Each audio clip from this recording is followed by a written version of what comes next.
Okay, I'll start. So good afternoon, everyone. Both those of us watching this now and those who will be watching it later. And welcome to another meeting of the Rising Tide Foundation. And just before we start, I just want to mention that Matt and Cynthia very much wanted to be here today for this presentation, but somehow their connecting flight got canceled and got rescheduled. So they're about to get on an airplane flying across the country. So unfortunately, they can't be here, but they wanted me to mention that. So today's presentation will be by Dr. John Place. And some of you may know Dr. Place from other presentations on the Rising Tide Foundation. Dr. Place is a friend and a supporter of the goals of the Rising Tide Foundation. And although he's trained as a computer scientist and a software engineer, his interests go well beyond computing. And he is currently studying the history of science with a particular focus on the limitations of atomic models that have been developed through the centuries. And today, Dr. Place will talk to us about the important role that Paolo Sarpi played in what is today called the scientific revolution. And there was a change in philosophical outlook in which the universe was simply viewed as matter in motion, and everything, including living creatures and their thoughts, were viewed mechanically. And Paolo Sarpi, a Venetian statesman of the late 16th and early 17th centuries, was a key person in this change in outlook and was a key influence on Galileo and Thomas Hobbes. And so Dr. Pace will be talking about that, the scientific change. So, John, it's all yours. Thank you very much, Gerald. I will share my screen and then we can move on. Host disabled participant screen sharing. Could you give me the right to share my screen? I thought you had it because I made you co-host. One sec. No, you made Gerald co-host. Oh, one sec. That was a mistake.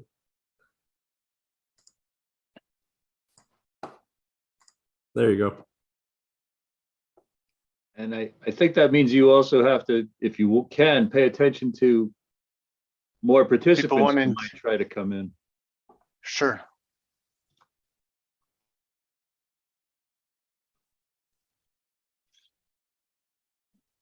Well, thank you all for coming, for attending. It's my first talk online, so I have no idea how it's going to go. I hope it goes well. So although I'm a native Montrealer and I've traveled all over the place, right now I'm based in Bogota. So the talk is Paolo Sarpi, the key to modern science. So what is modern science? Well,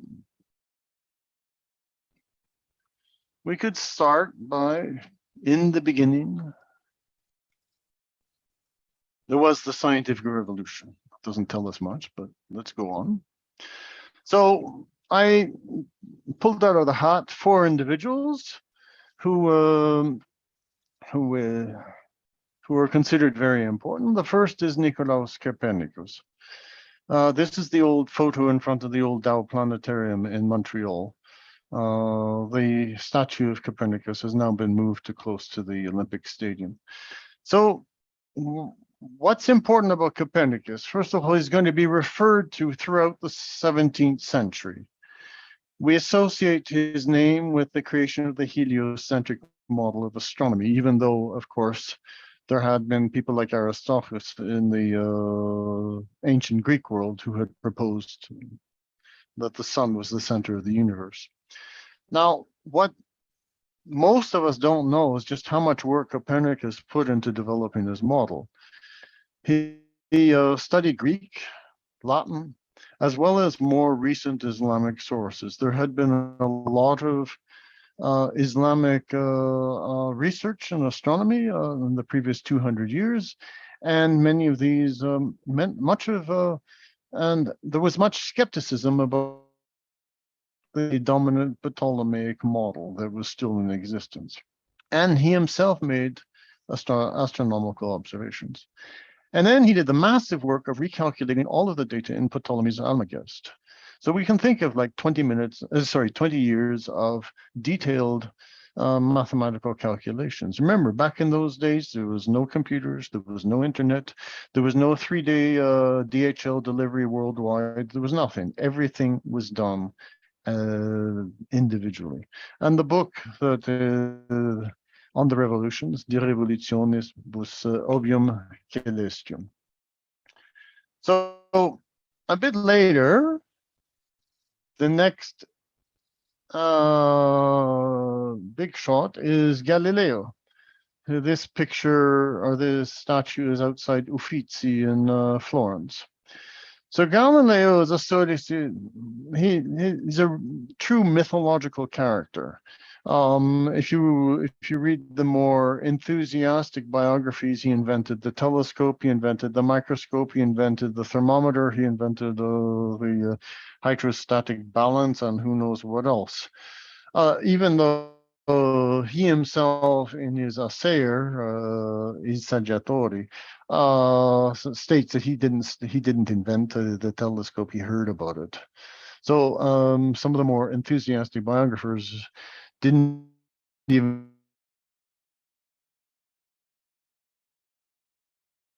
around to actually reading what Galileo wrote. He's associated in the Saggiatori. He observed the heavens. Once he had a telescope in his hands, he pointed it to the moon, he pointed it to Jupiter, and saw the 4 of Jupiter's satellites. And many of the discoveries associated with him, it's not actually clear whether he was first or sometimes somebody else had done the work. But that's not the point of this talk. And he's also associated with having studied motion. So here are his best known works, Siderius Nuncius, or the Starry Messenger, Il Saggiatori, which is the Assayer in the common translation in English, Dialogo sobre due massimi sistemi di mondo, the dialogue on 2 world systems, comparing the Copernican and Ptolemaic systems, and that's the one that got him in trouble with the Holy Inquisition in Rome. And then the last book, Discorsi di dimostrazione matematica intorno a 2 nuove scienze. So the discourse and demonstration, mathematical demonstrations around 2 new sciences, which was published when he was under house arrest. After that, now you might think there's others missing in my list, but there's method to my choice of these 4 researchers. The next one I'm going to mention is Robert Boyle. We normally call him the first modern chemist. He's known for Boyle's law, which in inverse proportion volume to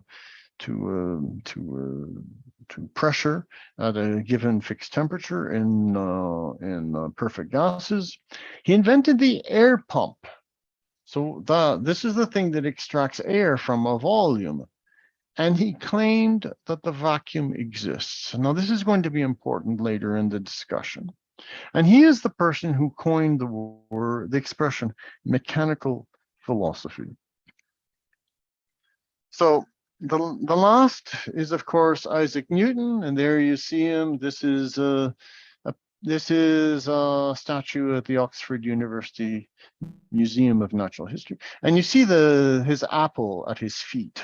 Now, Isaac Newton is another mythological character. The British claim that he invented the calculus. His 3 laws of motion are taught in every physics class in high school. We associate his name with universal gravitation.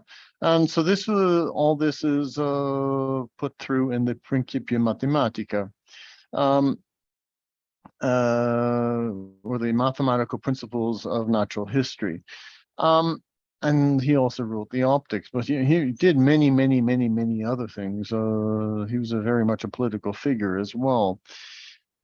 So what does this lineage, especially of the last three, produce? It creates a new vision of the universe. What Boyle called mechanical philosophy. So what is mechanical philosophy? So it's a general program of taking the traditional Aristotelian scholastic philosophy, which had been used more or less for some 2,000 years, no, sorry, it was from 1,500 years, perhaps more, which had gone through modifications in the Islamic period and through the medieval European period with people like Thomas Aquinas. But basically, everything is regarding Aristotle as the source. I think Dante called him the one who knew the most. So what is this new philosophy that is going to replace the traditional philosophy? And this is going to be the subject matter of today's talk. So the idea is that all natural phenomena must be interpreted in terms of matter and the movement of the corpuscles composing macroscopic bodies. So there's no more potential. See, Aristotle defined motion in terms of potential being realized. There is no such thing here in this new world. This next point, the comparison of natural phenomena, and in particular the world of animals, and this includes humans, with the function and structure of machines, be they existent or imaginary. The number of models in the second half of the 20th century and the beginnings of the 21st century of the brain, for example, they're all inheriting from this idea that somehow the brain is a machine.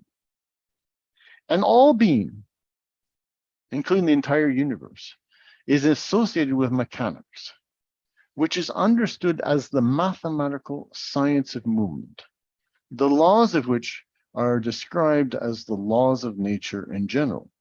And so this is where we get Galileo saying that nature, that science is about reading the book of nature. This is in his Assayer.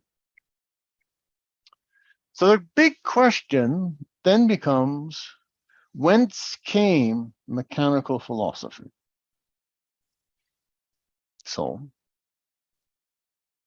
Galileo Galilei is the turning point. But where did he get his ideas? And this is where Paolo Sarpi enters the picture. So this statue is in Campo Santa Fosca in Venice, not far from where the assassination team sent by the Jesuits in Rome to kill him, and they did a botched job, where the assassination attempt took place. So he was a member of the Servite order. So Servite means serving Maria. And he is most famous in political circles, in historical circles, for having defended Venice in what's called the Venetian interdict crisis.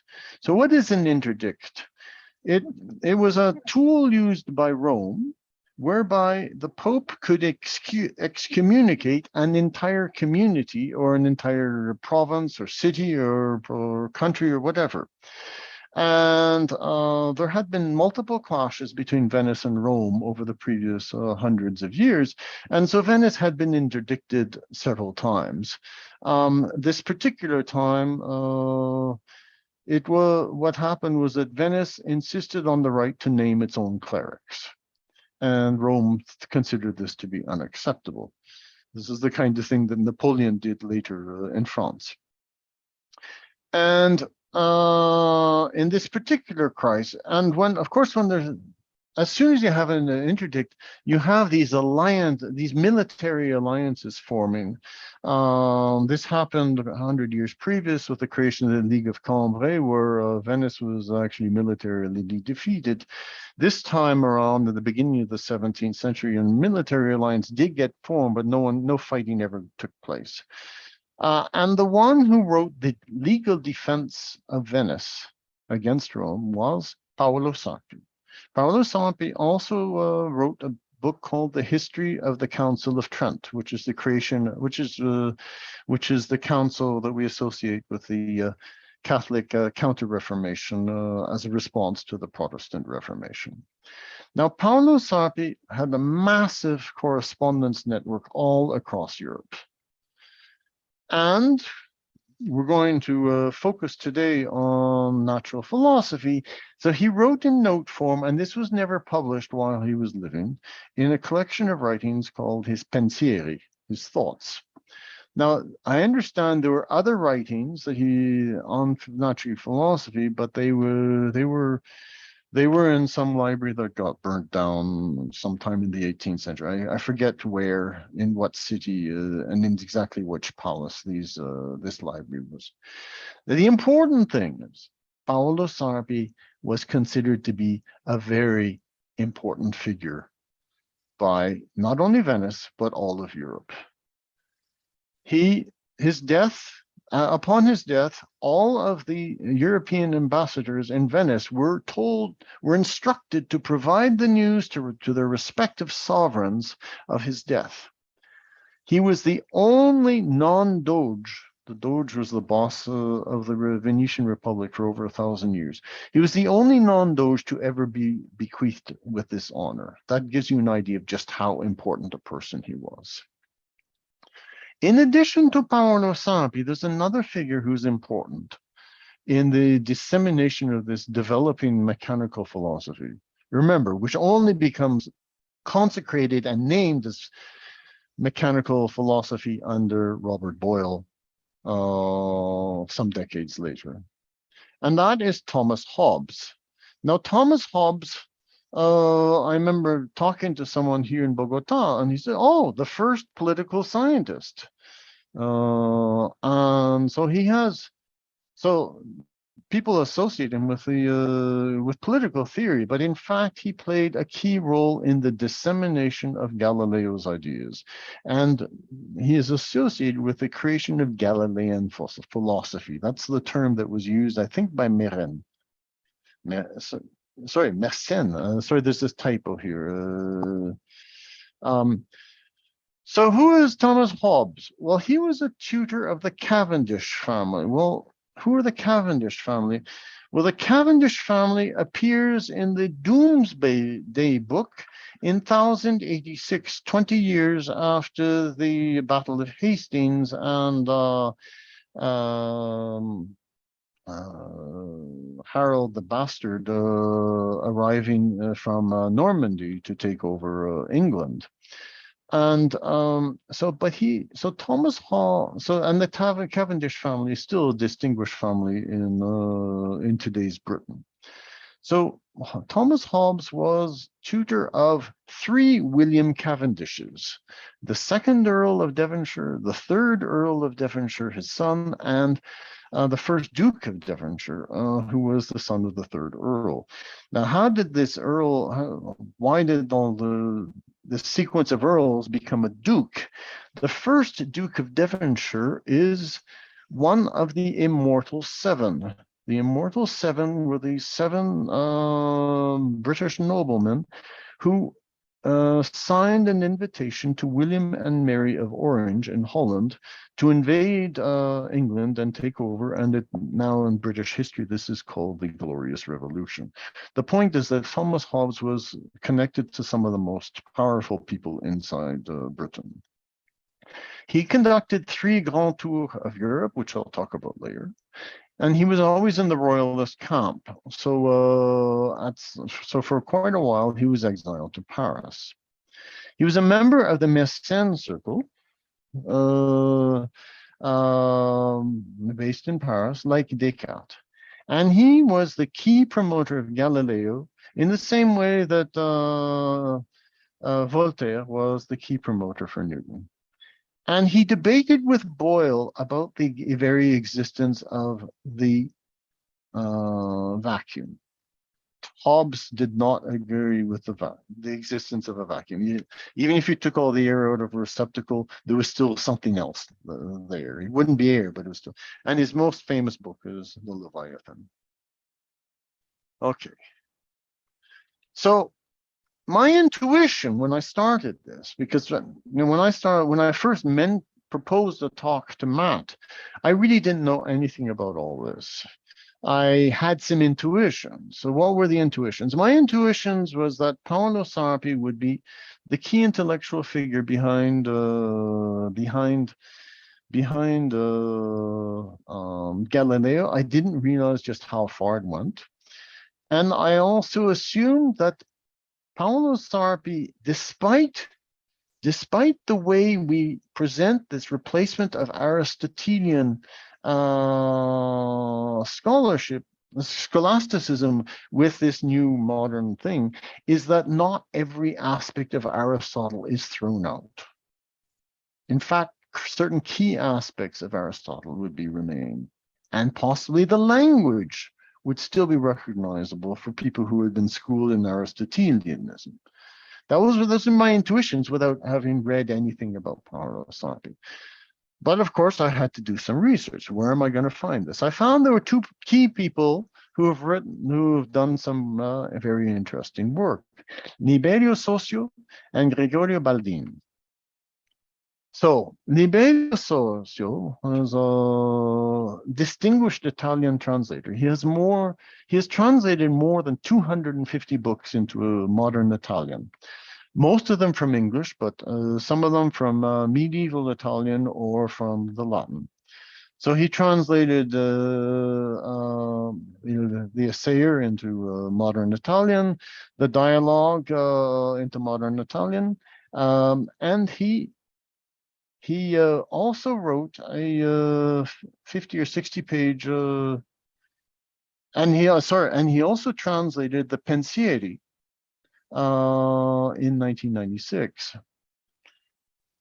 Now, I tried to get this book. I tried to find it on Abe Books. I tried to find it on Google downloads. Anything that could. I found it. It is actually available in a number of research libraries in North America and Western Europe. But given that I live in South America and communicate and sending stuff, I simply couldn't get a copy of this book. I did find, on the other hand, online a 1951 version of the Pensieri, but not translated into modern Italian. And it's not all of them, but it's perhaps half of the Pensieri.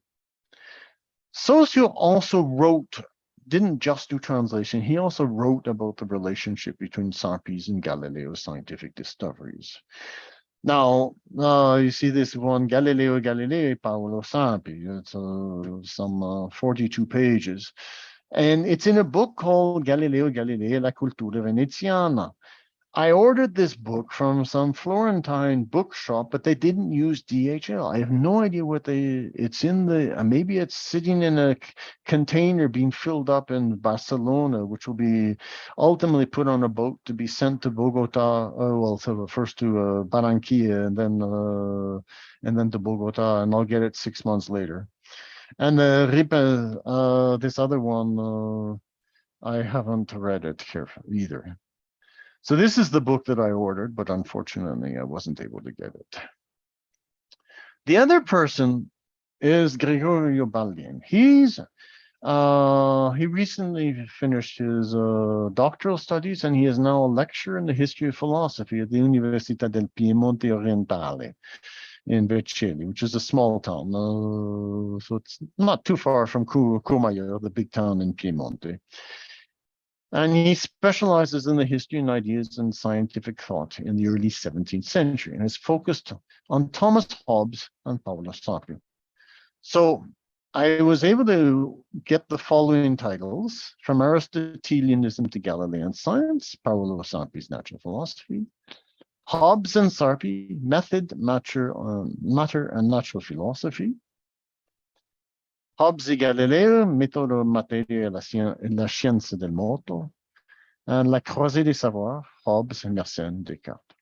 So this is the first is published in a journal called the Intellectual History Review. The second published Journal of Galilean Science Studies. The Italian book has been translated into English and is available from Springer, but the original Italian book is like a quarter of the cost of the Springer book. So I'd rather, and since I read Italian, I chose to buy that one. And this one is not translated into English, that is. All right, and so these are the I found on the University of Rome Philosophy Department website some scans of certain books, including the Pensieri del Padre Maestro Paolo Sarpi Vita, and the Arte di ben pensare, the art of properly thinking or good thinking. Okay, so now that we've done the introduction, let's have a look at some of the meat. So first, the influence of Paolo Sarpi on Galileo Galilei. So let's do a quick one-page curriculum vitae. This is the mode today. You never send when you're applying for a job, one-page CVs are à la mode. So basically, Galileo was born in Pisa, and after doing a bunch of stuff, learned to draw, learned to paint, learned perspective. He actually was teaching perspective at one time. He joined the University of Pisa as a chair of mathematics. During that time, he wrote De Motu Antiquiora, sorry. The older writings on motion is the way it's called, the newer writings of the discourses. And this was published posthumously. Then he was successful. He was invited to the University of Padua, or Padova in Italian. And he spent 18 years there. That's when he would have spent most of his time with Paolo Sarpi. And there in 1610, at the end of his stay, he wrote The Starry Messenger. This was such a success that he got a really good job at the University of Pisa without having to do any teaching. The dream of any university researcher is to do research without having to teach. Teach when you want, but not when you have, but never be told that you have to. And so there's for the point of the discussion that follows, there's 1616, the discourse on the tides. It's actually a short letter. 1623, this is the Assayer, where he outlines the scientific method, or the dialogue concerning the two chief world systems, the Dialectical in Italian. 1632. So that's the book that got him in trouble with the Holy Inquisition. After that, he spends the rest of his life in house arrest, and then he somehow. He claims he never knew about it. It's not his fault. The discourses and mathematical demonstrations relating to two new sciences were published by Ludovic Elsevier in Leiden in the Netherlands. Not his fault. I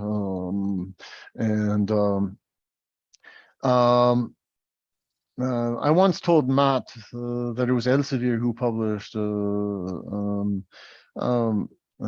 Galileo, and we both thought that the current monster publishing concern, Elsevier in the Netherlands, is a direct descendant, but no. The Ludovic Elsevier's family publishing house stopped publishing in 1715, and the modern Elsevier was created in the 1860s, I believe, and they simply took the name Elsevier in honor of Ludovic Elsevier. Okay. So what exactly were the influences of Sarpy on Galileo with respect to the scientific findings? Well, it turns out to be massive. From the 1580s to the 1590s. Hold on, where were we? So look, here we see that Galileo arrives in Padova in 1592. So from the 1580s to the 1590s, Sarpy wrote about some Galilean topics. In other words, well before Galileo arrived in Padova. Right. Now, the science of motion. Remember, this is one of the key things that Galileo studied during his entire life. Socio showed, unfortunately, I haven't been able to read the text, so I'm only relying on Baldin's third-hand comments. There's an affinity between the Pensieri on the motion and Galileo's De Motu on motion. Next, ashen light of the moon. Remember, this is one of the big things in Galileo's 1610 Starry Messenger in 1578. So that's 32 years prior. Sarpy wrote that when the moon is crescent-shaped, the shaded part of the lunar disk is not black, but dark gray, being illuminated by the sunlight reflected by the earth. Sarpy also wrote in favor of Copernicus. And remember, he didn't publish this stuff. This is all to himself. And then, this is really important, on respect to tides. In 1595, Sarpy proposed a mechanical explanation of tides, based on an analogy between the motions of the oceans and those of the water kept in a basin. This idea had previously been outlined by Andrea Cesalpino. Just like in Galileo's Discourse on the Tides, when was that? That was 1613. And later the Dialectical, which is 1638. But already, 1595, Sarpy had proposed this mechanical explanations. All right. So there's no question that Sarpy influenced the actual content of Galileo. But then the point that I was trying to make in the introduction was the key aspect of the scientific revolution is the change in philosophy. Galileo himself wrote very little about philosophy. There's a couple of paragraphs in the Essayer where he tries to explain this stuff, but he doesn't seem to be very good at this kind of stuff. Sarpy is much sharper because, after all, he's a polemicist. This is not the case for Thomas Hobbes. Thomas Hobbes. I wrote a short curriculum vitae for him as well. But before we get around to reading these slides, Hobbes studied at Oxford and started out as translating a whole pile of texts from ancient Greece and Rome. So he was very, very skilled at manipulating both Latin and Greek. And it's only later. So normally we associate his work on natural philosophy once he gets, I misspelled Mersenne again, I'm sorry. Once he gets to the Mersenne circle in his in the 1630s. But it seems that he was involved in this stuff much earlier. So he conducted 3 grand tours. Remember, they didn't have the internet back in those days, and mail was pretty slow. So the best way to was to go visit. And these people were astonishingly rich, so they could visit someone for a year. Both their hosts were rich and they were rich, and so it went well. So his first grand tour, 1614 to 1615, he traveled with his pupil William Cavendish. This is the first of the 3 William Cavendishes. This particular Cavendish died quite early, quite young, in 1628. The two of them visited Venice, and they met Fulgencio Micancio, who clearly was interacting on a regular basis with Galileo. And it's most likely that Hobbes met Paolo Sarpi, but there are no documents that have shown up that in the modern world that absolutely prove this to be the case. Nevertheless, Micancio ran a circle of noblemen, of which there's no way that's given Sarpy's importance that he would have been excluded. Remember, this is 7 years after the interdict crisis, where Paolo Sarpi played a most prestigious role. So Cavendish, for the next 13 years, corresponded with Micancio. And the Venetians at the time were very much interested in Francis Bacon's essays. So Neil Malcolm, who's an historian, he believes that Hobbes and Cavendish worked together on an Italian translation of Bacon's essays. Hobbes also went on another grand, I don't know much about the second Grand Tour, but the third Grand Tour is in the 1630s. And then he, in 1635, he actually went to visit Galileo Galilei. And remember, 3 years later, Galileo publishes his discourses. So who knows whether he played a role in this. And there he met Marin Mersenne. Mersenne was another monk.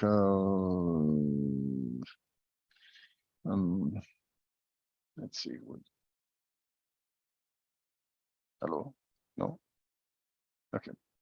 So what I'm going to do is I'm going to put side by side, or one above the other, quotes from some of Sarpy's Pensieri and quotes from Hobbes, and possibly others as well.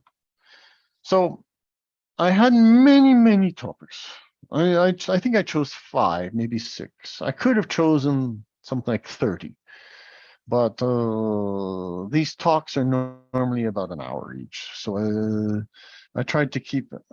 And there's only so much stuff that we can retain in an hour. So it's better to keep the set of topics limited to a smaller number, and people can go study later in more detail, should they so wish. So Pensieri 116, Sarpy writes, "No alteration or corruption can be produced without locomotion. Being these operations coming together part to part, or splitting asunder part from part. Hence, it is absolutely true that locomotion is the first of all, and the first virtue is locomotive power." Essentially, he's saying that all motion is locomotion. This is very different from Aristotle. And we will find later that it's very different from all other key scientific figures who, for the moment, remain nameless. Hobbes, every action is locomotion in the agent, as every passion is locomotion in the patient. And then another quote, "And such are your opinions in your letter of the 3rd July, which I had the honor to receive the last week. Namely, that the variety of things is but the variety of locomotion in the spirits or invisibles parties of bodies." We see that English spelling has changed over time. So, Mersenne, Hobbes is among the philosophers who omnia fere per motum localem explicant.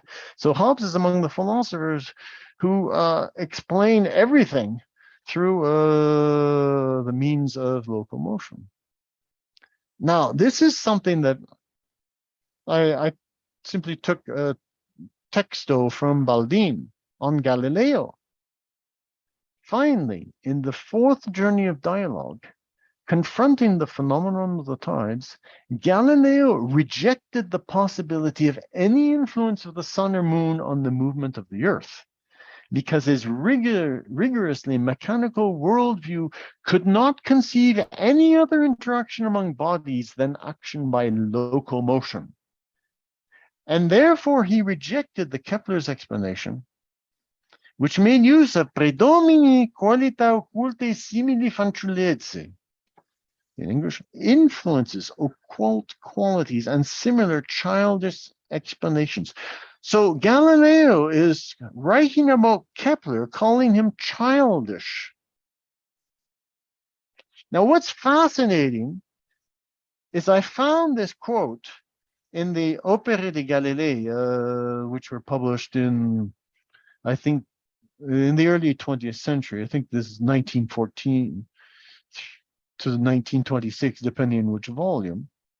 But I couldn't find this last passage in my English translation of the dialogue. This is one of the biggest problems with working with translations. You're never sure if they actually translated the whole text, and stuff can disappear. And you'll never know that it disappeared, apart from the fact that sometimes they can simply rewrite it. Okay. Now, the Italians have an expression, tradutori, traditori. They simply change one letter from the U to I. What it says is that translators are traitors. They always, but sometimes it's the subtleties. You can't quite get the exact translation because their words don't match up, expressions don't match up. But sometimes it's simply malice, right? So, locomotion is big. Next is, the universe is viewed as a collection of bodies. This is we're far from Parmenides, the one that was attacked by Aristotle. So, by means of transmutation, matter is known, because since nothing can be made from nothing, but always from what already is, therefore it is necessary that, of whatever perishes, something remains and something goes, and what remains is matter. So matter and body are become interchangeable. Then, because all things come and go except to the body, and because a non-body never becomes a body, nor body becomes non-body, hence it seems to be prime matter. I mean that body which is the three dimensions. But I am not saying that prime matter has the form of corporeity, but that which of itself, not for the form, nor the boundaries, nor dispositions, is body. That is the matter of all things. So if we translate it into modern terms, whatever happens to matter, it gets transformed, and we get and this is how we get the kind of laws of conservation of mass and energy. All right. So that's Sarpy, Pensiero cinque. Read Hobbes. I thus take the word universe in the sense in which philosophers are permitted to dispute about it, that is, as the aggregate of all bodies. And then we read the next one. When we say a living creature, a tree, or any other specified body is generated or destroyed, it is not to be understood as if there were made a body of that which is not body, or not a body of a body. And therefore, philosophers who tie themselves to natural reason suppose that a body can neither be generated nor destroyed, but only that it may appear otherwise than it did to us, that is, under different species, and consequently be called by other names. Now, species is a term that goes back to Aristotle. This is an example of the use of Aristotelian language to describe a new concept, or a new understanding of the universe. So what did we have? We have locomotion, and then we have the universe as collection of bodies. Now, Sarpy and Hobbes didn't always agree. So in the Ante di Pensari, Sarpy wrote, one thing is the object of the sense, another the body perceived, but the object is a body outside us to which motion is no less necessary. But the body perceived is a part that comes from the whole and enters into our sense as in seeing the light which emerges from the luminous body as water from the source. So what is Sarpy writing here? And by the way, Galileo was fully in agreement with Sarpy on this, is that when we see something, there are literally particles leaving whatever we are looking at, physical particles, which, remember, they're thinking only in terms of locomotion, and which move towards us and enter our eyes. And it is those particles that enter our eyes which are then sensed. And then at some point we create the visual image. Now Hobbes doesn't buy this. He supposes that there is some medium in which the light is passing. So you can see the background of the 19th century ether in Hobbes.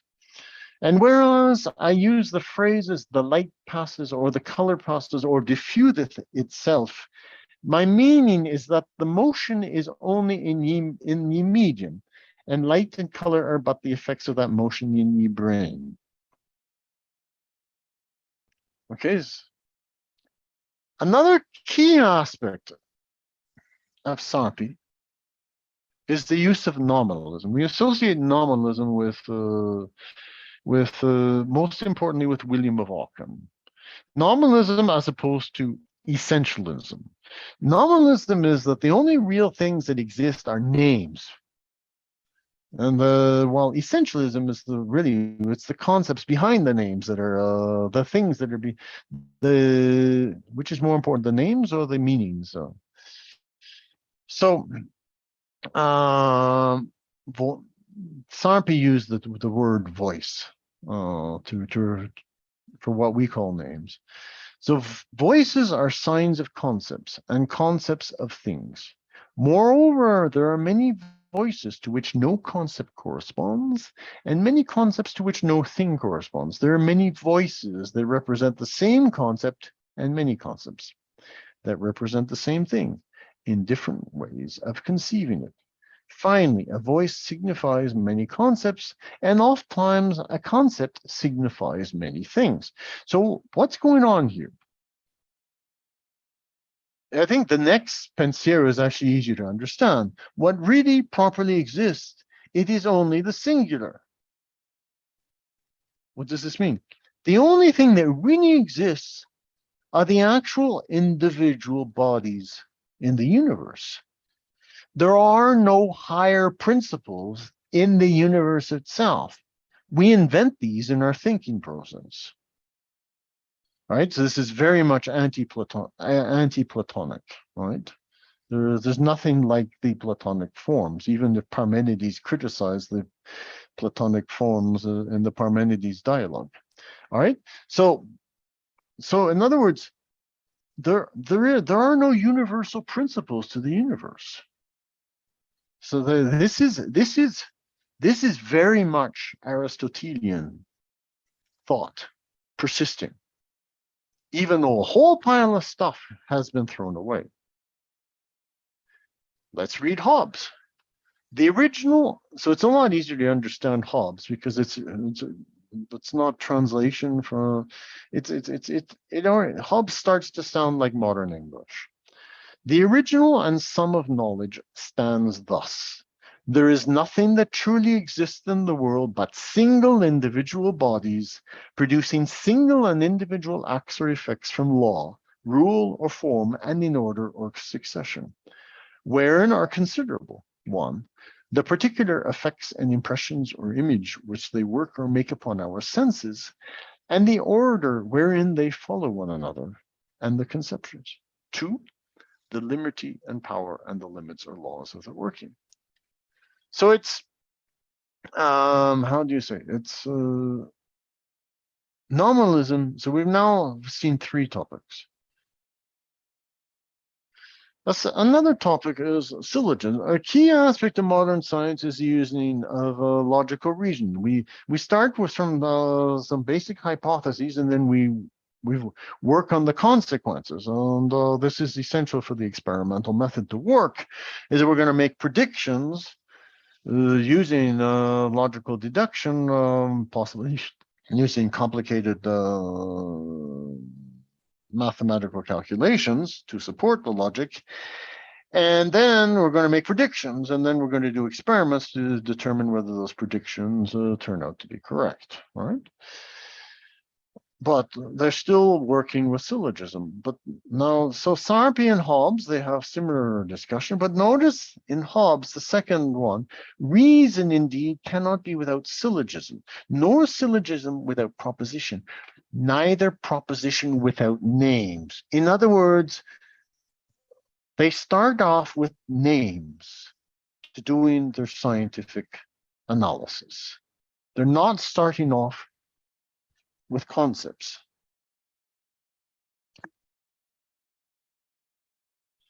And the last thing we're going to look at is, because time is running out, is the perception of mathematics versus science, right? So here's Sarpy. It's in 2 slides, with his very first Pensieri, but it's worth reading. So we can read it slowly. We know with certainty both the essence and the cause of those things of which we have perfect cognition. About what we know only by experience, we know the essence, but not the cause. And if we conjecture the cause, we only look for a possible cause. But among many causes that we find possible, we are unable to be sure which is the true one, as we see happens in the descriptions of celestial theories. Among those that conjecture, the closest to knowing the truth is he who can make similar things, like he who can make machines. So let's stop here. We have 2 aspects here of the mechanical philosophy that I mentioned at the beginning of the talk. First is the best stuff is the closest to knowing the truth is the person who can make the machines, all right? So there we have this idea of the success of science. One measure of success of science is the engineering that follows from the science, which is a valid pragmatic measure for the success of science. But notice here, we don't have any reason to determine that one possible cause is better than another possible cause. This is once again a very Aristotelian view of the universe. Let's continue with the same Pensiero. Hence, the kinds of knowledge are 3. The first is knowing how to do something. The second is having experience. The third is conjecturing the possible. In mathematics, he who composes knows because he does, and he who resolves learns because he seeks how it was done. Hence, the compositive method belongs to the inventive faculty. The resolutive method to the discursive faculty. Compositive method is also known as synthesis. Resolutive method is also known as analysis. The former is proper of problems, the latter of theorems. The latter are demonstrated by resolving, the former by composing. So he's distinguishing mathematics and science. In mathematics, everything's perfectly clear and so on and so forth. And science isn't because it's much more complicated. Now, the reality is, if you look at the way mathematics has developed into the 20th and 21st century, mathematics is no more certain than the rest of science. But that's the subject of another talk. How about Hobbes? Apart from the funny spelling, and if a man can make a hypothesis to salute that contraction of the sun, yet such is the nature of natural things, as a cause may be again demanded of such hypothesis, and never should one come to an end without assigning the immediate hand of God. So in other words, what he's saying is, when you come up with you come up with a hypothesis, it's going to be you're going to assume that there's some cause. But if you don't start with a cause as a name, then you're going to have to figure out a cause for the cause, and then a cause for another. And only if you assign the immediate hand of God will you be able to stop this change of search for causality. And hence the reason for using names. Whereas in mathematical sciences, we come at last to a definition which is a beginning or principle made true by pact and consent amongst ourselves. Right, but the point, as I said, in 20th century set theory, for example, the axiom of choice, you can have a consistent mathematics with the axiom of choice, or consistent mathematics without an axiom of choice, and other stuff. So that's the core of the talk. Now, you might ask, why is this important? So I wrote some slides that I intended to use as the introduction to the talk, but it became clear that it wasn't possible to read these motivations without having seen the talk. So I put them at the end. Motivation 1, I'm interested in the limits of atomism. So what is atomism? Atomism is atoms colliding in empty space. It's taken on different names over time. Leibniz used the term mechanism. During the 19th century, people like Marx and Engels used the term mechanical materialism. Lyndon LaRouche used the word percussionism. I like that. It's just these atoms banging away at each other. Now, the people like Marx and Engels, they were interested in developing dialectical materialism. So the idea was that we assume materialism.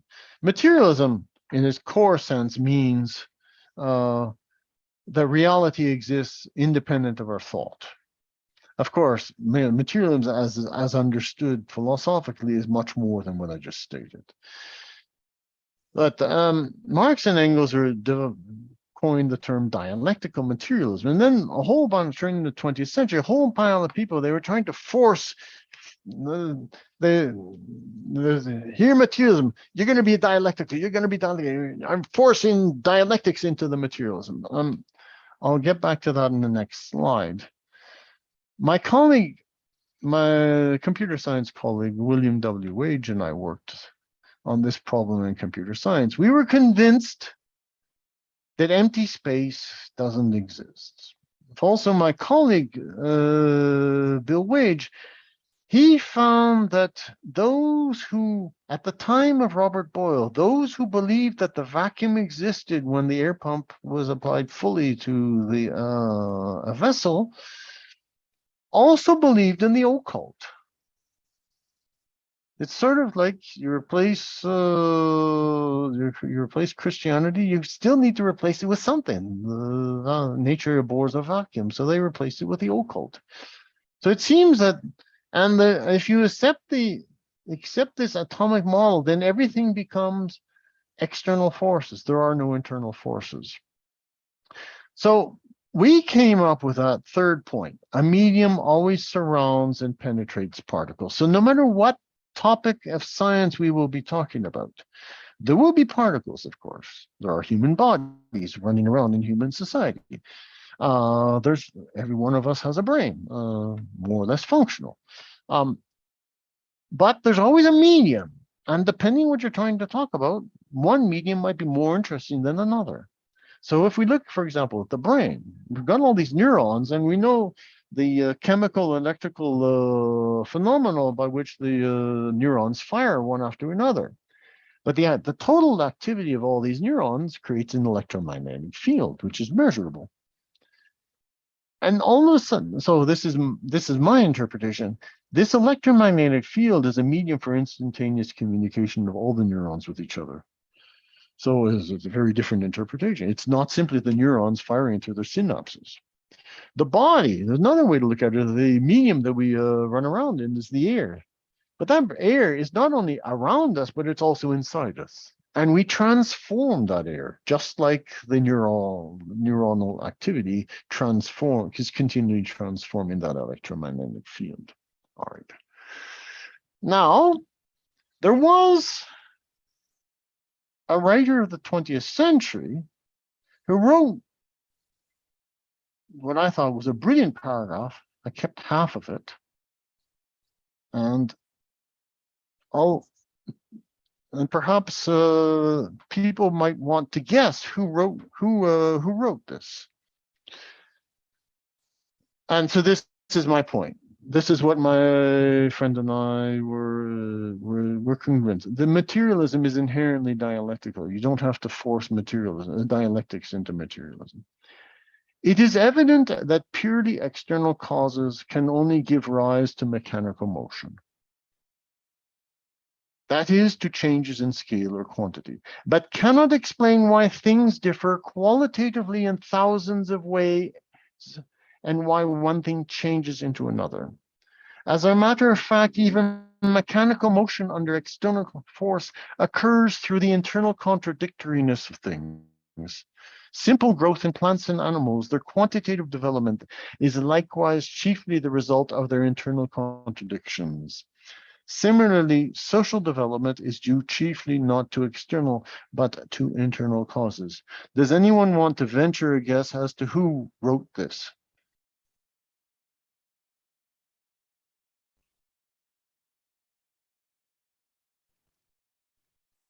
No one?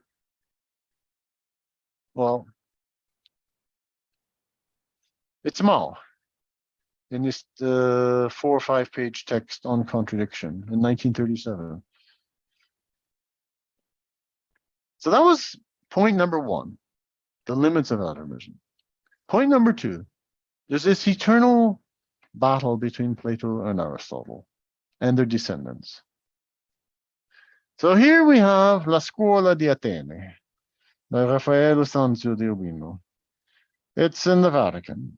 And you have a whole bunch of famous Greek, and not just Greek, Averroes is there, he wasn't Greek, philosophers and scientists. Euclid's there, Pythagoras is there. What's interesting, the one in the very front, that's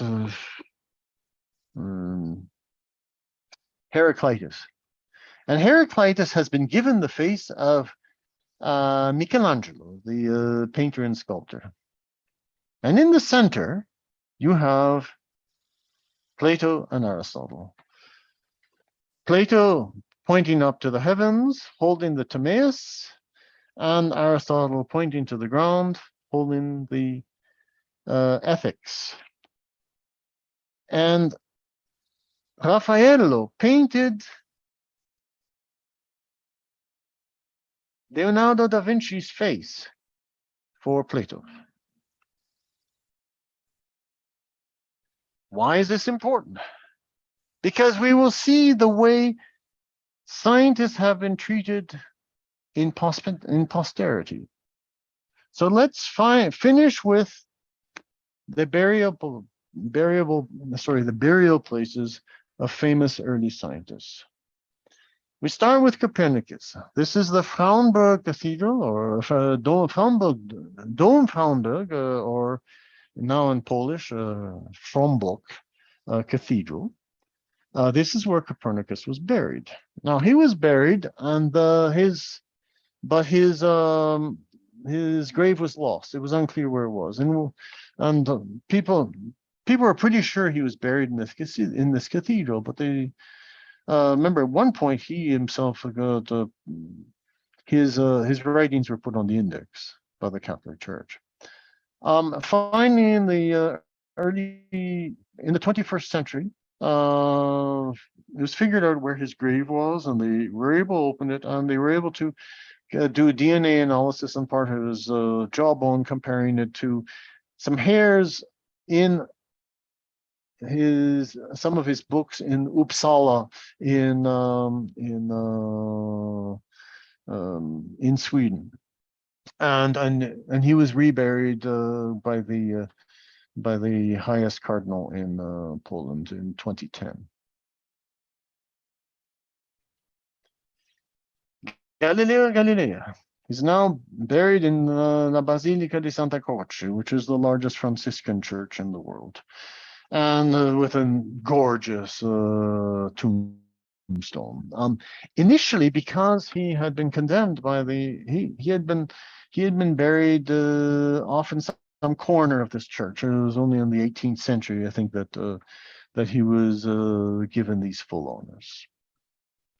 Someone who didn't have to go through this complicated work before being given a great burial was, of course, Isaac Newton. In Pope's terms, let there be Newton, and there was light. So he's buried in Westminster Cathedral, which has been since 1066 the coronary cathedral of the British monarchs. But how about the Platonist, Kepler? Johannes Kepler died in Regensburg. He was buried in a cemetery outside of Regensburg's walls. Within 2 years, the cemetery was destroyed by the 30 Years' War. So no one knows where his body is. And so 158 years after his death, finally, there was a monument erected in his honor in Regensburg. The battle between Platonism and Aristotelianism is probably an eternal battle. And I think we should stop there. But I wanted to say, what were my motivations for giving this talk?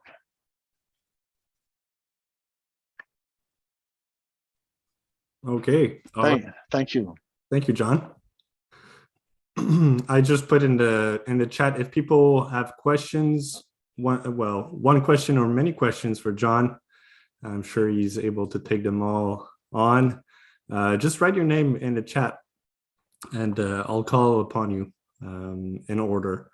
I know Jerry had a question that he told me before the presentation started he was going to ask. So I'll let you start the question and answers, Jerry. Okay, thanks, John. That was, I'll have to think about this for years. But no, just in my own work, I was doing some research on Edmund Spencer and Christopher Marlowe, and I came across Francis Bacon. And it said that Francis Bacon was in correspondence with Paolo Sarpi too. And I mean, I can't get a hold of the letters or correspondence. I don't know what the correspondence was about, but I just wanted to know if you had come across that at any time in your research. Baldin states that the Venetians were very much interested in Francis Bacon's essays. So I don't know if Sarpy corresponded directly with Bacon. It's quite possible. But certainly through intermediaries, they would have. Bacon had close relation with Hobbes. Perhaps very close, if you understand what I mean. And Hobbes, of course, had a close relation with Sarpy, but not in that sense. So at the very least, the distance of communication was at most 2. But I don't know if they communicate. I really wouldn't know if they communicated directly. It's interesting you mentioned Marlowe. Marlowe in his Faustus. Faustus in Marlowe's Dr. Faustus meets the devil for the first time and tells him, "You're too ugly to visit me. Come back in the robes of a Franciscan friar." Now, the Franciscan friar in question is Zorzi. The Zorzis are one of the oldest Venetian families, and I think Zorzi, the name appears already in the 5th century, very soon after the collapse of the Western Roman Empire. But anyway, and Zorzi was he was the one who attacked Nicolaus de Cusa. So there's no question that I think that situates Marlowe in the political how'd you say the political scientific world of the time. Which side of which camp he belonged to. And if you accept the thesis that Marlowe was Shakespeare, then that states the same as many of Shakespeare's plays as well. But unfortunately, I can't answer more, but this is a fascinating question. If I do come across more, I'll answer. I'll get in touch with you. Oh, thanks very much, John. Okay. We have thought and questions coming from RTF. I was automatically signed in with the other Zoom. Hey, this is David. Hey, John. Sorry, I missed the first. Hi, David. I missed the first 30 minutes. There was just something I couldn't get out of, but I caught at least I caught a good deal of the Sarpy, Hobbes quotes and Pensieri. Very interesting. I mean, I was like, God, I'm gonna have to go read this Sarpy thing soon, the Pensieri, given where my own research was going. So you kind of just made that a lot easier and kind of was a good spur in the right direction. I was first a question. Have you read Aristotle's De Anima on the soul? No. So to prepare for this, I had to be pragmatic. Yeah. So I had in front of me Plato, the collected works. I had in front of me the basic works of Aristotle. And I had the books that I mentioned on the slides. So the question is, what did I have to read to have some idea what people were talking about when I was reading? So I read, let's say, the first half of Aristotle's Physics. I read the first part of the Parmenides Dialectical.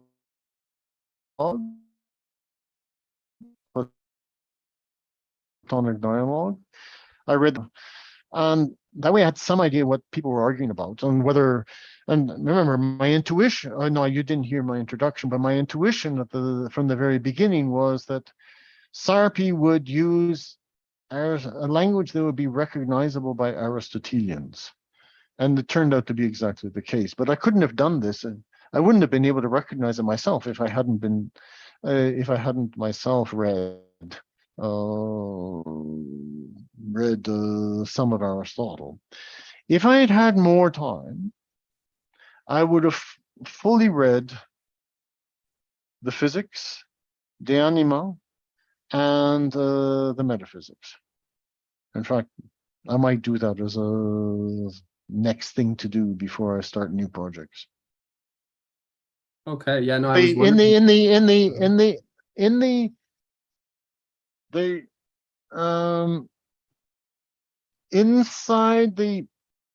inside De Anima,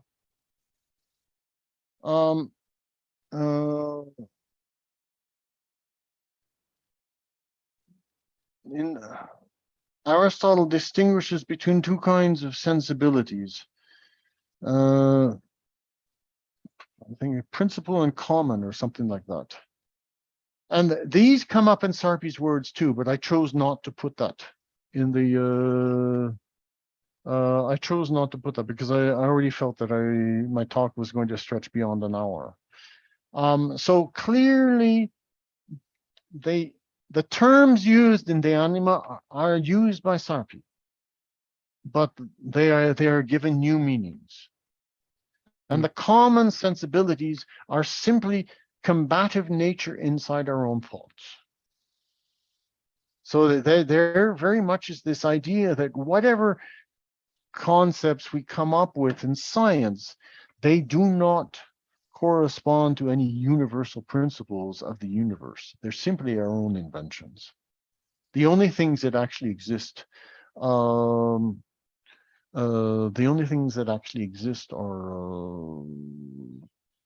the individual bodies. That's all I can answer for the moment, David. Okay. Yeah. No. I mean, I know it's an important read, but yeah, as just a brief reflection, hearing, because we're hearing bodies and the motions and the locomotions and but as I hear it, and especially thinking about the way Leibniz also talks about these things, right? Space, motion, bodies, substance in the letters. It's really all. I mean, we're talking about bodies but physical bodies and but it's spiritual warfare. this whole back and forth dialogue between these factions. Like all these questions are premised on how do we understand this deeper immaterial thing, this kind of well, I think the implication, I remember I chose to make this deliberately a scientific talk, not a political or metaphysical talk. But it's hard to completely isolate it. But what are the implications of there being no higher principles to the universe? Well, that essentially says in society anything goes, right? It's simply percussionism. We're just empty bodies banging around each other. It becomes Margaret Thatcher's "There is no society." It's the bongo world of percussion. Exactly. And it's not the complicated percussion of Cuba with its 32 measures for a single rhythm. It's the boom, boom, boom of the discotheque. Okay. Right. Thanks. That's great. We have Adria. That was a question next. All right. Thank you so much for this great presentation. I've got several questions. I'm trying to sort them through. The first one's easy. I have my notebook and my pen to. All right, go ahead. So, what, if any, influence were the Pensieri on the Pensée by Pascal, which I think is 1670? So that's after Sarpy's death by a number of years. But is there any influence there? The second question was, you make a mention of the burial place of several historical figures, and after having made a note that that Raphael gave prominence to Michelangelo in his depiction of Heraclitus, you mentioned that Galileo is buried in Santa Croce, which is also the burial place of Michelangelo, and you said it's the largest Franciscan church. I'm particularly interested in what, if any, kind of subterfuge it might be, or there's some kind of innuendo there. You're implying something about the Franciscans, and given Galileo's famous, I guess, conflict with the Vatican, I would be interested to learn. I'm not sure if Hobbes was a Freemason and what the role is there, but I know he had a very strong critique of the Vatican, and if you had any comments on that. And then the third and final question would be, in terms of your own research relative to the limits of atomism, just so that I understand, because I was trying to rush, so sorry, guys. Am I correct in my understanding that you were saying that on one level, our brains kind of emit electromagnetic, are part and parcel of an electromagnetic field. So we take it in, but we also contribute to it, just as the body, it also ingests the air around us and contributes to the air, so that in both instances, our body, brain or body, our material, is affecting the world, transmuting the world. And you had a third example that you had mentioned that I didn't get. So those are my questions. Any influence on Pascal's Pensée? Okay. All right. So the first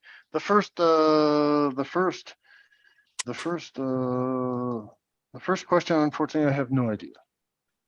But it's a fascinating question, because obviously Pensieri and Pensée mean exactly the same thing. So that would be an interesting.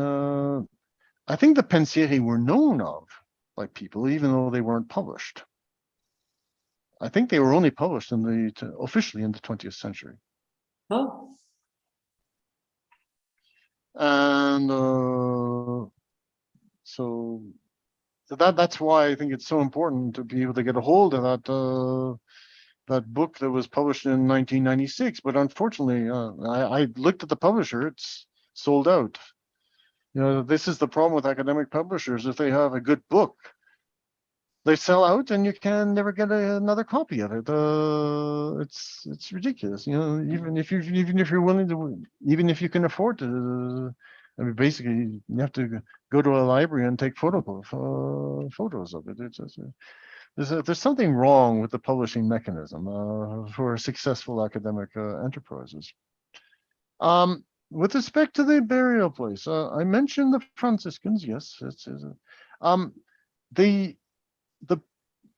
there's a fascinating book written by Santinella called The Trial of Galileo. I picked it up in a bookstore in New York City last summer, and it seems to be the Dominicans who were most ardent in going after Galileo. Officially, it's the Jesuits, but the people behind the scenes were the Dominicans. I'm not an expert on all the ins and outs of the wars between the different factions and different orders within the Catholic Church. There was a time when the Servites were to be exterminated, and they didn't succeed in exterminating. Some countries tried to ban the Jesuits, but they always sooner or later ended up come back. And this is very, it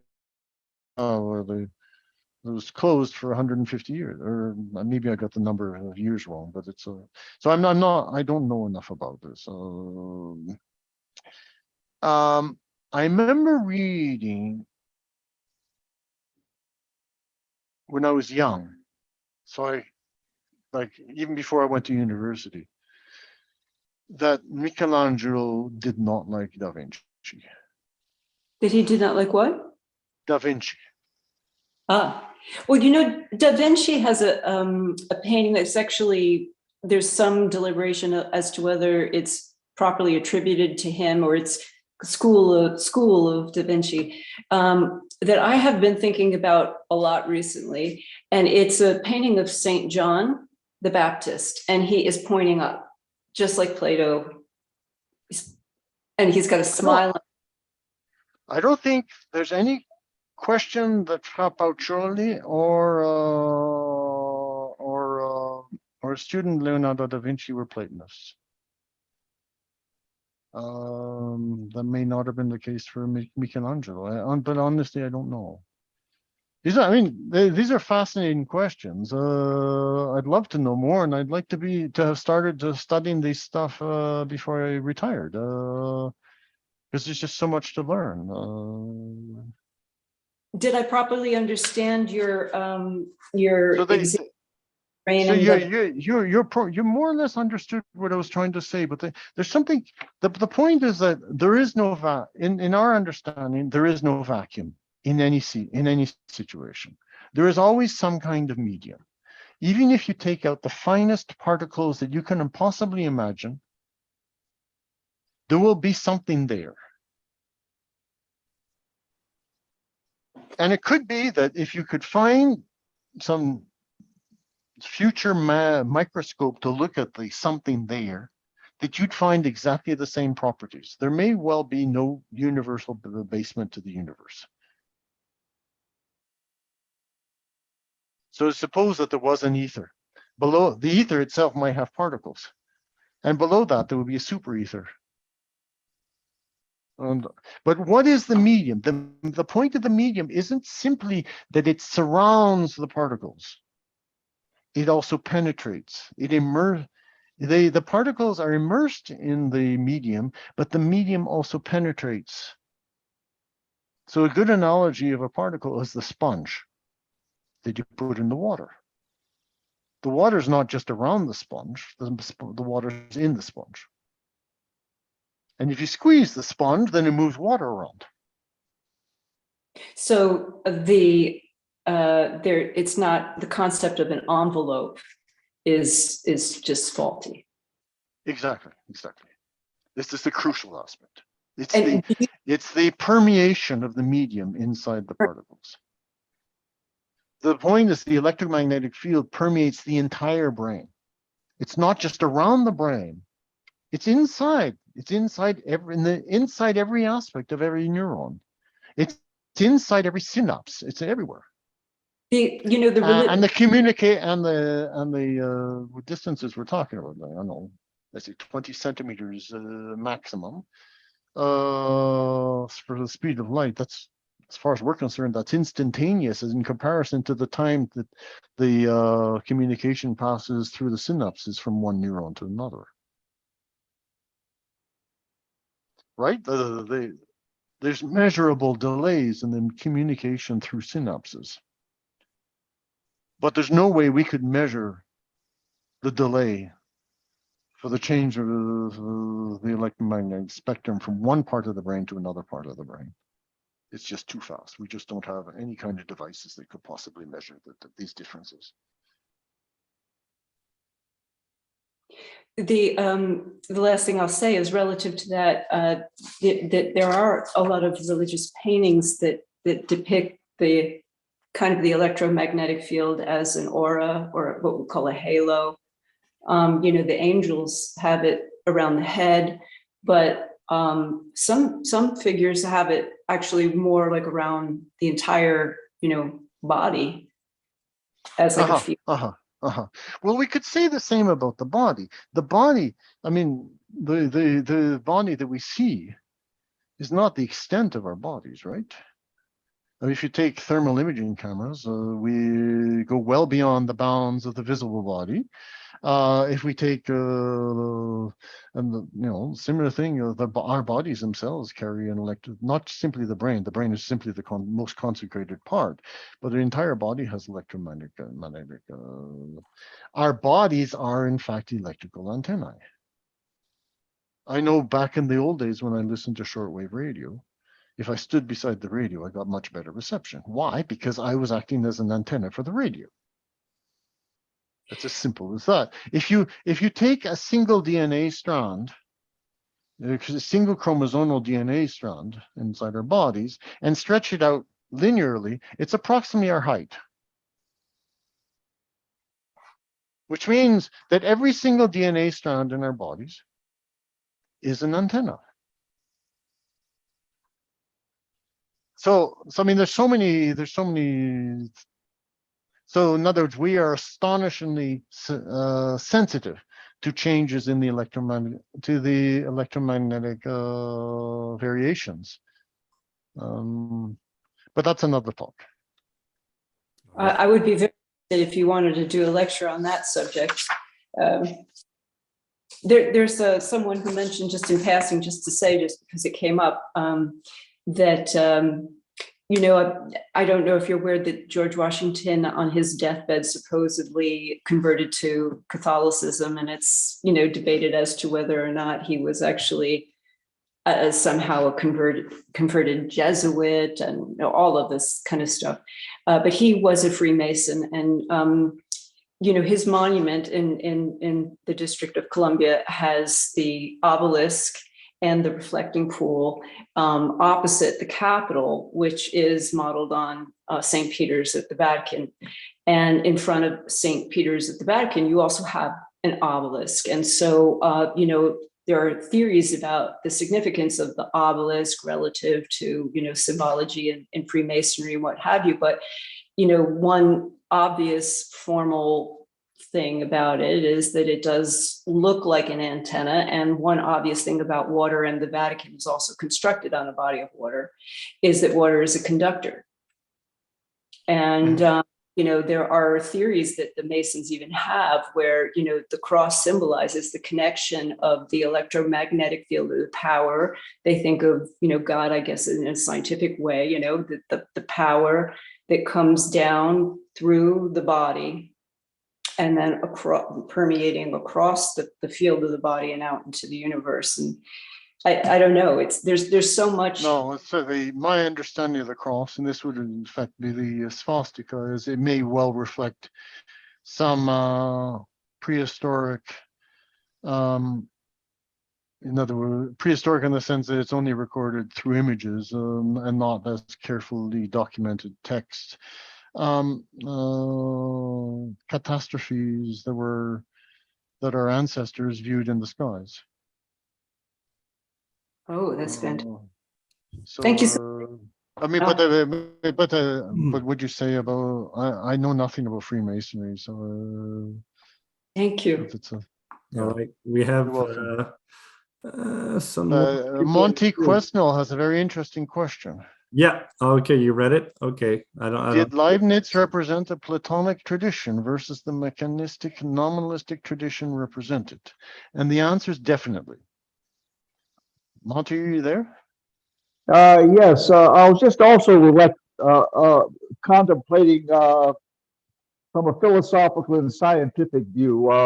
I know Leibniz presumably invented the calculus on that scientific aspect, but Well, that's why I was very careful with the words that I chose about Newton and the calculus. First of all, given that much of what I've been talking about could be considered to be polemical, I don't need to dive into further polemics in the one single talk. But the question is, does Leibniz represent a Platonic tradition? Let's take the words that were ridiculed by Voltaire. We live in the best of all possible worlds.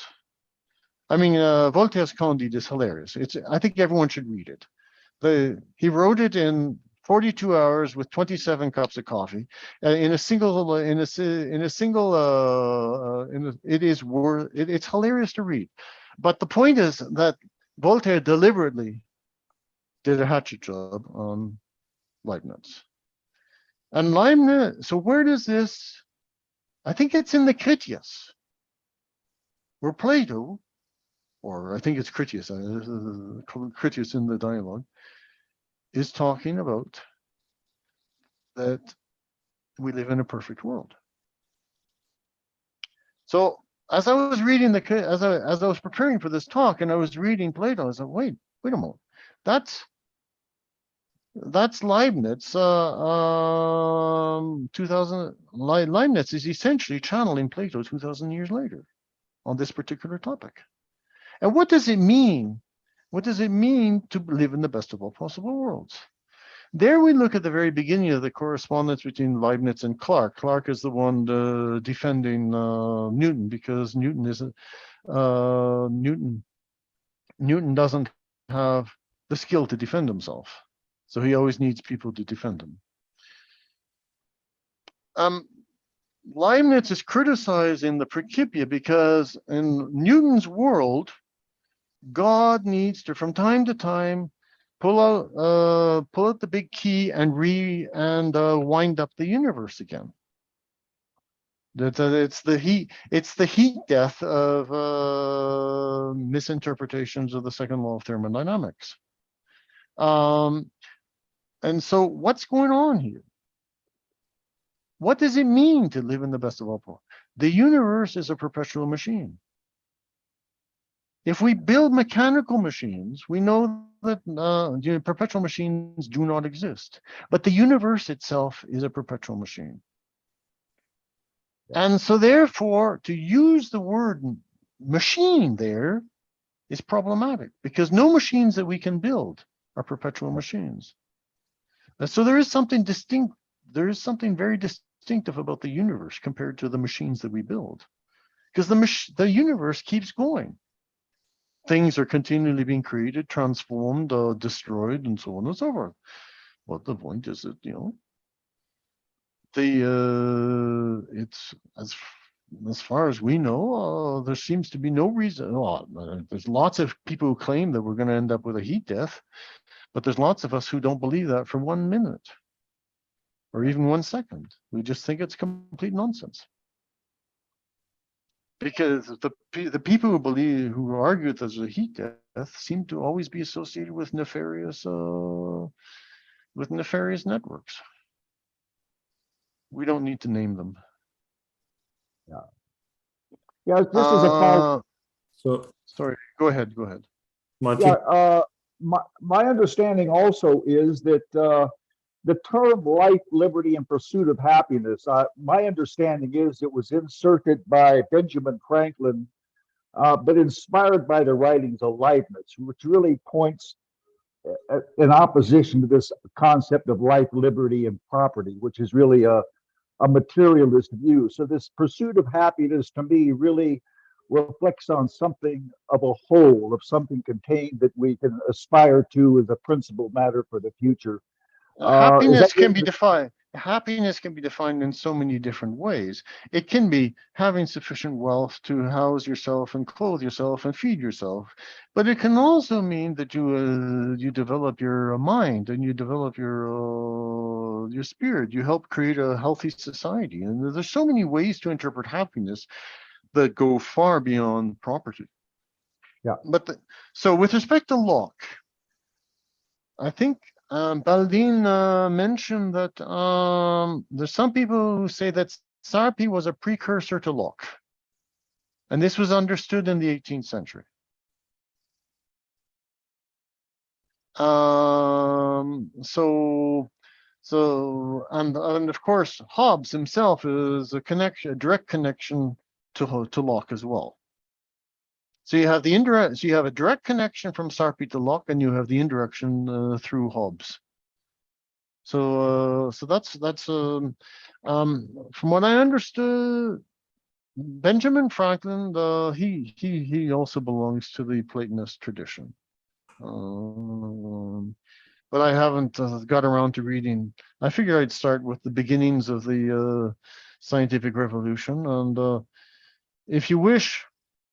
The way I understand it, Sarpy modernized Aristotelianism to correspond to the needs of the new world.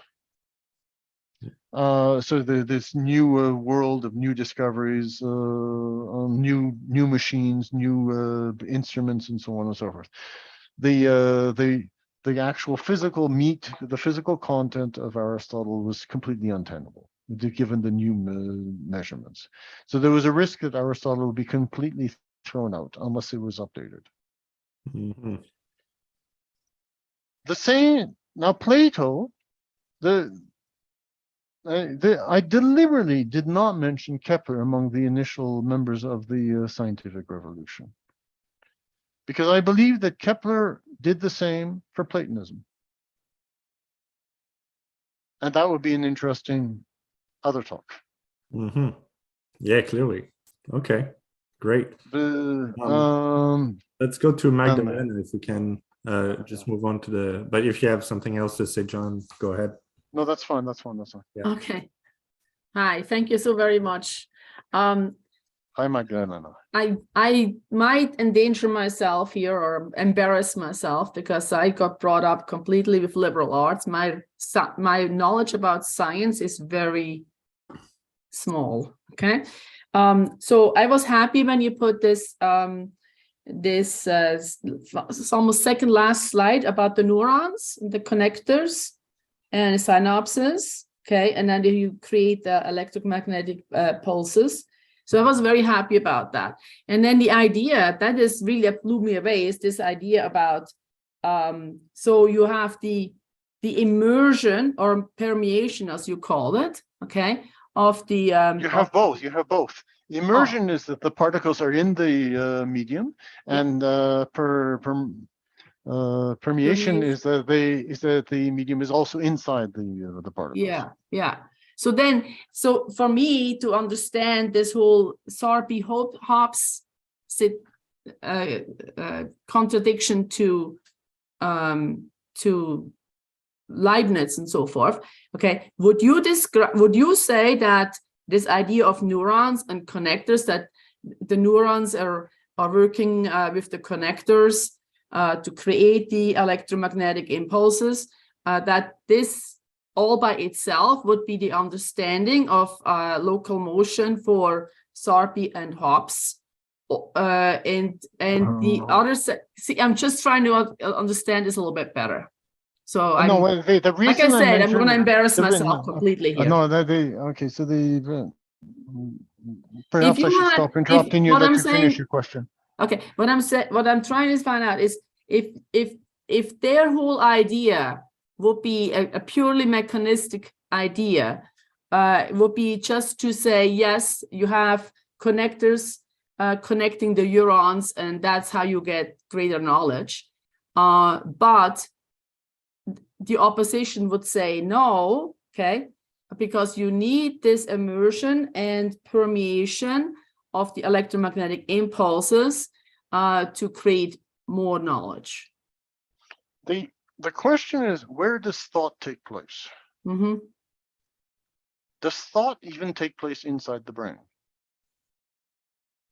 Okay. Now, we all know from what we're taught in school that thought takes place inside the brain.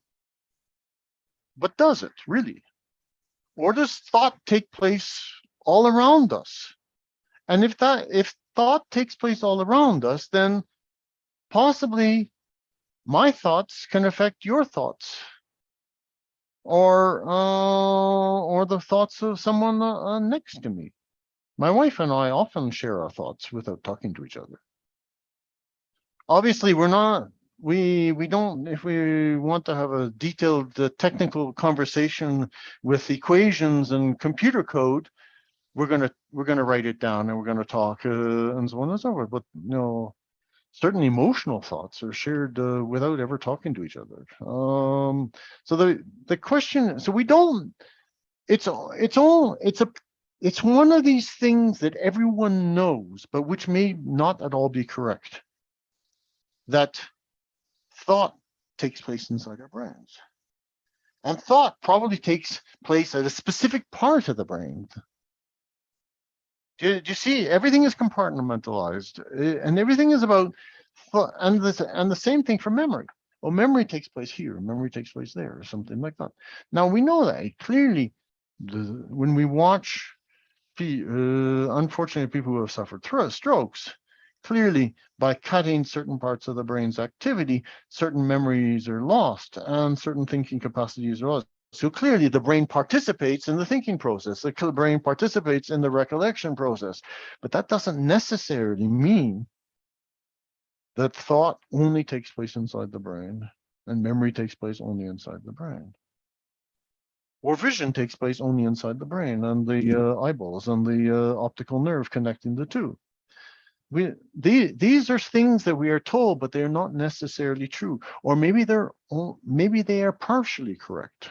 And I think that's really what my colleague Bill Wage and I always felt. All these theories that assume some kind of particles, and here we're talking about the neurons inside our brains, but we could be talking about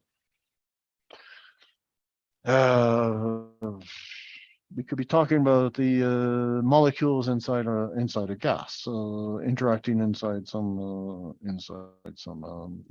vessel, or the water molecules inside ice. That's actually very interesting, an intriguing thing. Or the water inside our muscular cells, which undergoes multiple transformations as our muscles are activated and deactivated. So the point, all these things, the standard model always assumes something mechanical. You've got some kind of particles which are interacting with each other, usually through proximity. But we know from the days of Kepler, in fact, even before the days of Kepler, that not everything seems to be happening through physical proximity. Now, remember what I said about Galilei, who was calling Kepler childish because he believed that there was no explanation by which the moon, the motion of the moon or the sun, could affect the water sloshing around on the Earth. So Galileo's model had tides once every 24 hours. Now, in some parts of the world, this is correct. But there's lots of parts of the world where there are 2 high tides and 2 low tides. Approximately 12-hour intervals. It's actually 11 hours and something over time. But and whether there's 1 tide or 2 tides depends on the exact topography of the bays and so on and so forth. So, in other words, Galileo's model was dead wrong. Absolutely wrong. But why don't we learn about this in our high school science textbooks? Why can't they say, oh, Galileo got a few things right, but most of what he did was wrong? No, because they had to create a myth around Galileo, which makes it very difficult to then understand the historical process as how you get from Galileo to Newton, and then the limitations of Newton, and how do you get from Newton to Einstein? The explanation how you get from Newton to Einstein is that you got a guy named James Clerk Maxwell in the middle. James Clerk Maxwell took Wilhelm Edward Weber's electric model, the model of electricity, and came up with some equations that more or less gave the same results, but at a completely different reality. James Clerk Maxwell's equations do not respect Newton's third law, for which we have no known counterexample. Every action has an equal and opposite reaction. This only happens if the electrical field and the magnetic field, which are mathematical constructs, become reified. In other words, become understood as physical objects. But it's the contradictions in Maxwell's equations that lead the need for Einstein to try to fix it with his relativity. There's no need to fix it. We should go back to Edward Weber. So this is a continual debate that's taking place. What's happening is that the people who follow the Aristotelian tradition, their attitude is, so long as it's good enough to get some technology for our current needs, or rather the needs of our respective ruling classes, that's good enough. But if you really want to develop an understanding so that you can allow for future discoveries, scientific discoveries, you always have to go back and ask the question why. And if you cannot answer the question why, then you have to start the research over again. So there's a very famous American physicist of the 20th century, hilarious guy. It's worth reading his books to get a good laugh.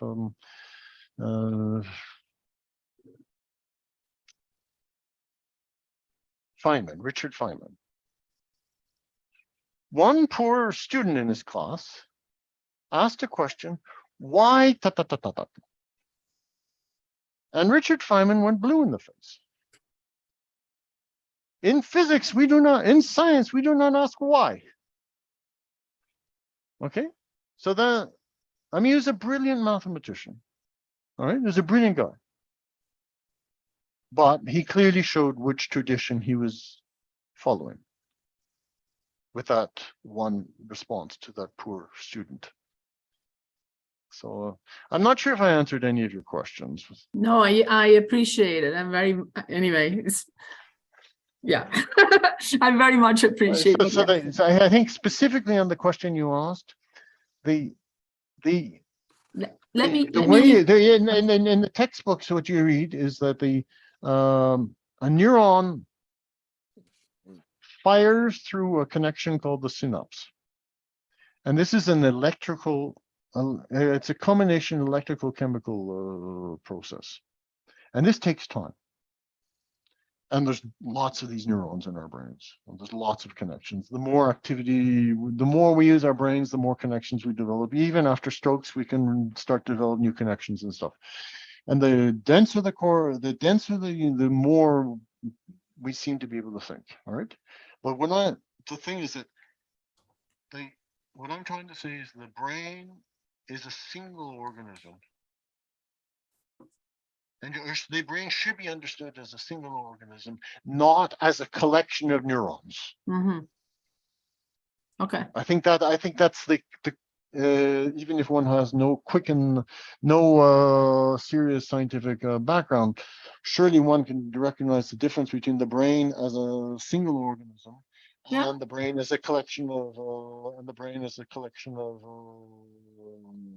neurons. Yeah. And this can be measured. They do these electroencephalograms, EEGs, and now with artificial intelligence, certain basic thoughts can be recognized by computers of what we're thinking. Oh. But not, obviously not higher levels of thinking, just the most basic levels of thinking. Yeah. The kinds of things that computers can understand. Yeah. Okay. Thank you. Thank you, John. All right. Jerry, you had another question. Yes, one more question. John, I was thinking about, what you were saying about Sarpy and like his method. And then it dawned on me that's sort of what we're seeing today. For example, this whole idea of climate change.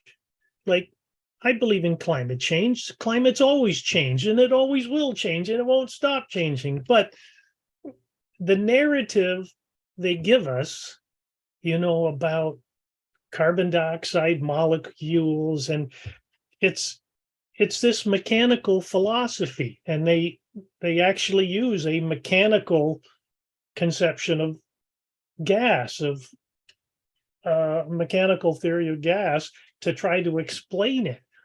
And then they're using the same idea you were talking about everything is locomotion, that somehow this causes climate change or nonsense, but they don't look at the fact that, well, the earth is moving, and it's moving around the sun, and the sun's going around the Milky Way, and that's going around the universe. But if you're just looking at locomotion, you don't take any of this thing an example. And it's sort of like just what you're saying about Sarpy, we're seeing today too. And I just wanted your comment on that, John. Okay, so with respect to the CAGW, catastrophic anthropogenic global warming. This is the term that was coined in the mid 1970s. Carl Sagan was one of the, I think he spoke in front of the Senate committee in 1985, and then James Hansen spoke in front of either the same or similar committee in 1988. And at the same time, the IPCC was created, I think, in 1989 under the leadership of Margaret Thatcher, the Prime Minister of the United Kingdom of Great Britain and Northern Ireland at the same time. She later recanted that she should never have done that, but she had political reasons for doing this because Britain had undergone a devastating strike of the coal miners, and she didn't want to have to fight this again. And plus, at the same time, in 1974, there had been the oil crisis, where a number of Arab countries had gotten together to force the price of oil to rise. So she wanted to support nuclear power. So she wanted to have a legitimate reason for nuclear power. I support nuclear power, but not for these reasons. Well, that's a different story. Okay. So how do you demonstrate global warming? You use what are called global circulation models.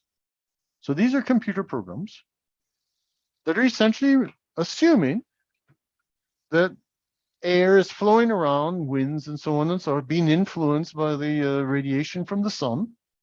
And that humans are putting stuff out into the atmosphere and affecting the atmospheric mix and so on and so forth. Now, there are certain problems with these global circulation models. One is they don't, supposedly the most important greenhouse gas is not carbon dioxide, but water. And these global circulation models do not include water in their calculations. So assuming that the greenhouse effect exists, I don't, but that's a different story. supposing it exists, and suppose that you wanted to actually demonstrate the human activity contributes to global warming in a significantly measurable sense, and that this might be potentially catastrophic. You would think that they would have to include water, but they don't know how. They don't know how to model clouds. From what I mean, I looked at this in the noughties of this century. It's possible that certain new models have been developed since. So even using the language that they are using, it's very suspect. But let's step out from the shackles. Let's step out from Paolo Sarpy's shackles, the way Matt labeled my talk, and look at it from a different perspective.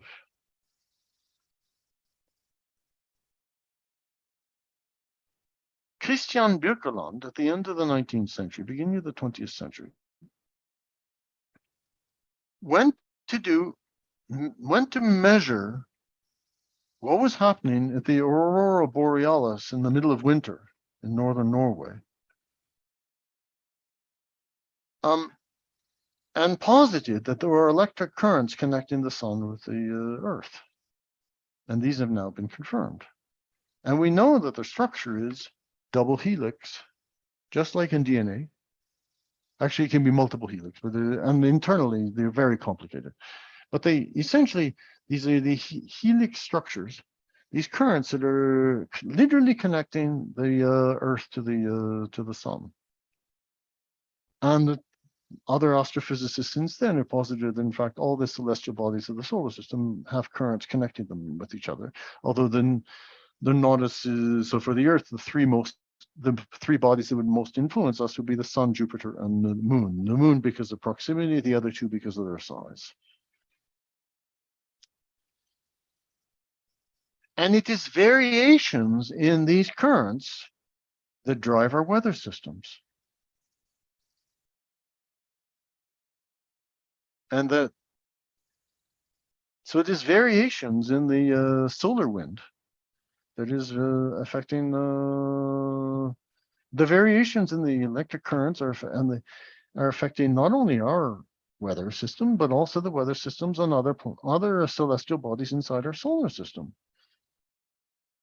There are people who claim that the weather has been warming on Neptune just as much as it's been warming on Earth. And you can't blame our driving around SUVs on the Earth as for affecting the weather in Neptune. Apart from the fact that it's a nebulous body, I'm not sure you could drive around Neptune, but that's a different story, right? So, yeah, your intuition is absolutely correct. And there's a lot more to study there.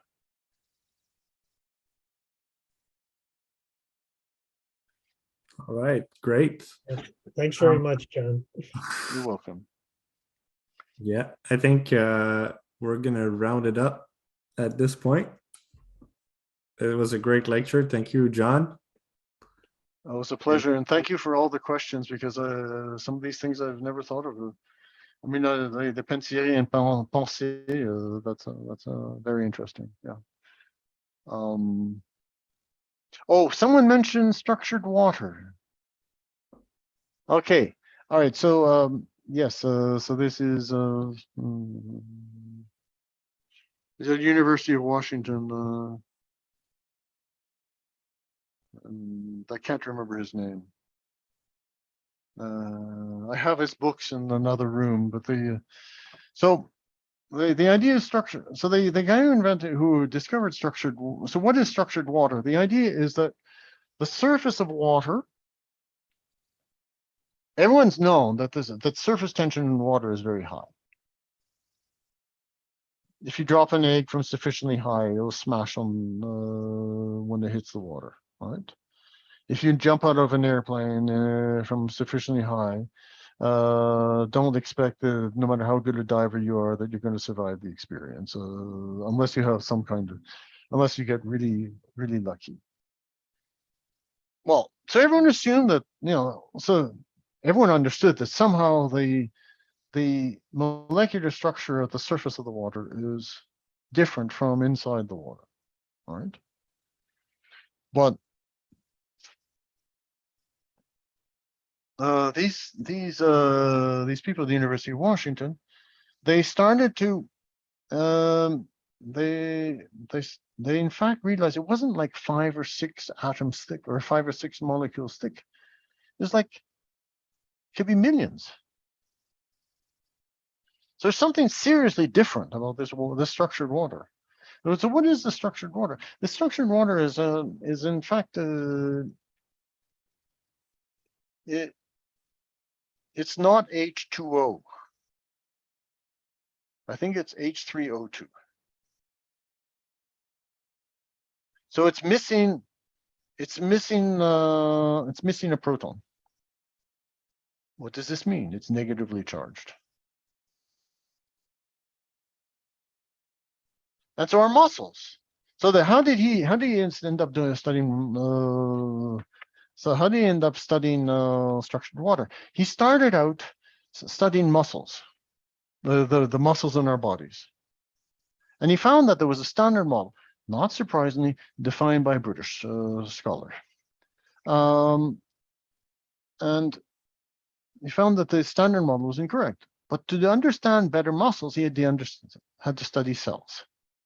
Started to study cells. Same thing, there was a standard model that he didn't agree with. But to understand better cells, then they had to understand better water. And that's how they came up with the study of structured water. Now, what is interesting about cells? Cells are small. So you can have a cell that is entirely structured water.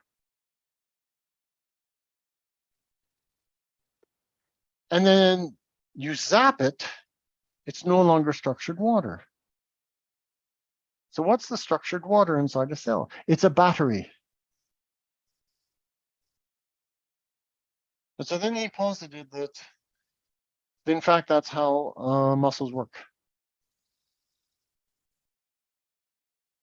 So, so priming the muscles is structuring the water inside the cells, and then using the muscles is a process of destructuring the water, releasing the energy in the battery. And that also explains how muscles can react so quickly, because they're primed to go. The batteries are charged. Every single cell inside you don't need. It's like I was talking about the electromagnetic field. The thought is already there because it's already communicated. Well, all the cells in your properly trained muscle have been charged. They're ready to go.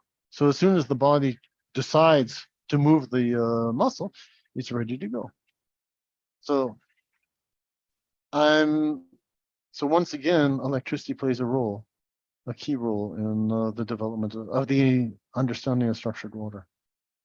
That's all I know, but it's interesting you brought that up, Adria. Cool. Excellent. All right. Gerald Pollack, yes, yes, thank you. That's exactly who. It's a funny, the Electric Universe people, by the way, Wal Thornhill passed away in February of this year, much regretted. He was the theoretician of the electrical universe.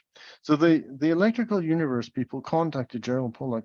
We're really interested in your work. We think it's quite consistent with our understanding of the universe.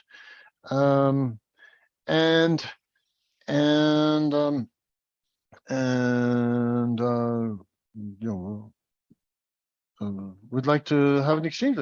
We'd love to. You do know that my living room is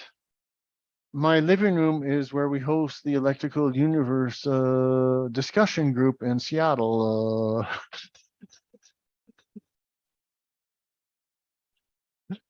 All right. I think we're done, Pascal and Gerald. That's good. Excellent. All right. Well, everybody, this is it for today's presentation. Thank you, John, again. And next week, Matthew is going to be back in control. He's going to be managing the whole thing. So hang on tight. He's coming back. All right. Thank you, everybody. And until next week, take care.